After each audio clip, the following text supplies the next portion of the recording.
Hello, I'm Theresa Biberauer, the Director of Studies in Linguistics at St. John's College.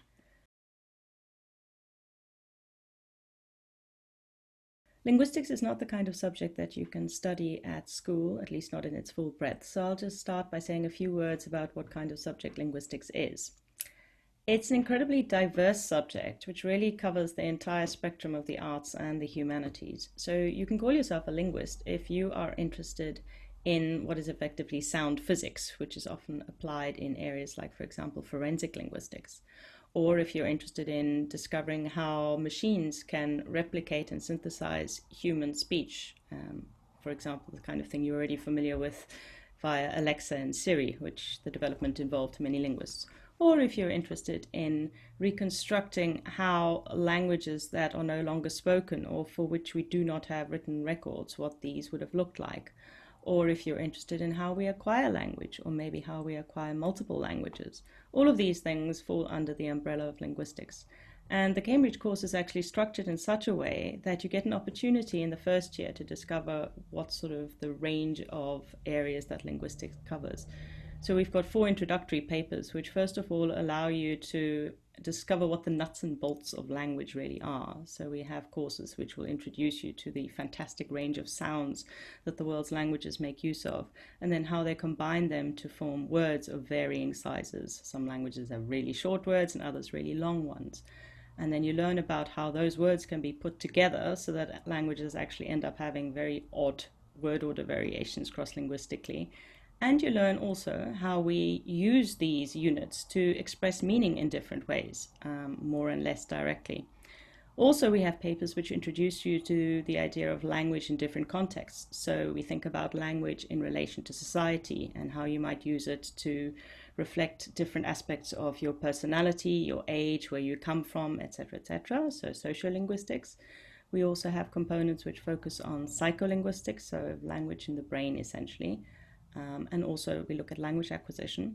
And then there's a paper which takes English as its point of departure, just because that's the shared language of everybody here in Cambridge, even if it's not your first language. And we look at how English developed throughout its history, starting off looking quite different from how it looks today, and then really how English became as diverse as it is, because of course we know that the English is spoken in different parts of the world, and even different parts of the UK are really very interestingly different. So that's the first year. And then later in your degree, in the second and third years, you have a lot of choice and you can really construct the kind of course that fits your interests most strongly. So if you're more into the more arts side of linguistics, that's possible. If you're more into the more sciences side, that's equally possible. So there are advanced papers in all of the nuts and bolts components that I introduced, but you can also do advanced papers in language acquisition or psycholinguistics or computational linguistics. Or if you happen to be interested in specific languages, you can also borrow papers that might be focused on Germanic languages or Romance languages or maybe classics. There are many, many options. With linguistics, we don't have a specific subject requirement, but if there's something that you would want to do to prepare to learn a little bit more about linguistics and maybe prepare for an interview, there is a wealth of wonderful popular science material. Because we're proud of St. John's, I want to highlight a particular book that you might be interested in reading. It's by Guy Deutscher, called Through the Language Glass. And as you can see, Stephen Fry himself reckoned it was jaw-droppingly wonderful.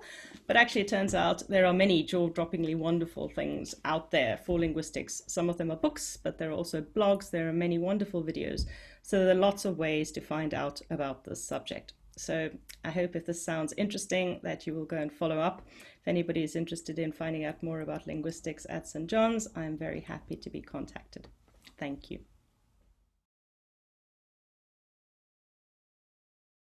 Hi, I'm Nuria. I'm currently a second year linguistics undergrad at St. John's, and I'm originally from Spain, in a small town near the Pyrenees in Catalonia.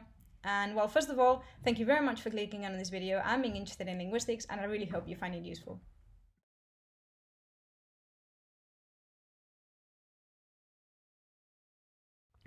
So what is it like to study at Cambridge and at St. John's specifically? I think Cambridge and St. John's is a challenging environment, but I also think that's part of what makes it so rewarding.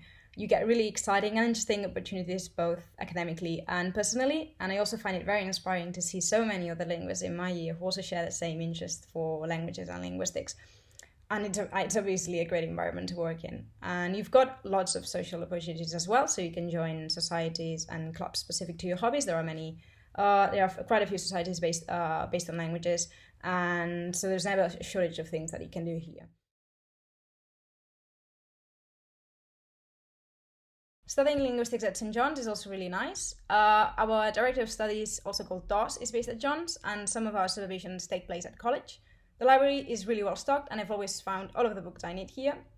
And since St. John's is one of the biggest colleges at Cambridge, it means that there could be quite a few linguists in the whole college. So you might find between 1 and 3 linguists in each year, and there are always other linguists in the years above you. So that also makes it a really nice and small community. I think one of the most fascinating aspects of linguistics, and one of the things I've really enjoyed, is that it's so interdisciplinary. So that means that you can go on to study how we produce sounds, but then learn about the structure of language or how language is embedded in a social context, and then also study how children acquire language. So I think that's also what makes the subject so interesting as well.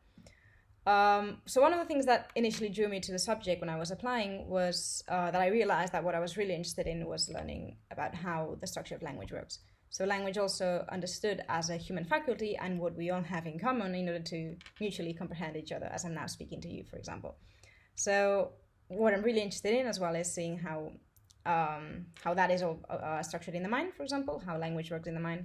And one of the ways that you can learn about all of these topics here is by doing supervisions, which are typically 1 hour long discussions about work that you have submitted or about a specific topic. And supervisions are really good. And I think it's always a privilege and a very exciting way to expand your knowledge on a topic or get feedback from your work from your supervisor who is usually an expert or researcher on that field.